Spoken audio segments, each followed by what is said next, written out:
आज संक्रांतीचा सण असल्यामुळं आपण सकाळीच आवरून नंबरीला शॉपिंग करायला चाललो. आपण आपली पूर्ण फॅमिली संघ घेतली. आता आपण सोन्याच्या दुकानात आलो.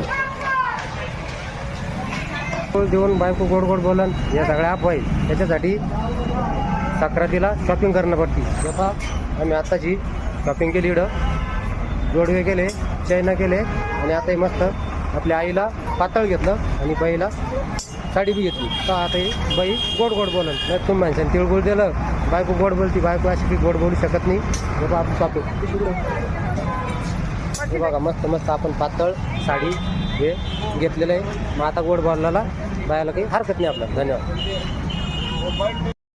संक्रांतीला तुम्हाला जर कोणाकडून गोड बोलायची अपेक्षा असेल आपल्या बायकोकडून, तर त्याला काहीतरी संक्रांतीला करावं लागतं. नाही तुम्ही म्हणजे तिळगुळ द्या आणि गोड गोड बोला. तुमच्या 2 दाण्यावर कोणी गोड बोलायला रिकाम नाही. हे पहा आपण आता चैन आणि जोडीची शॉपिंग करून आणली. म्हणजे आता 12 महिने आपल्याला टेन्शन नाही. आता म्हणजे आपल्याला आता हे गोडच बोलणार आहे.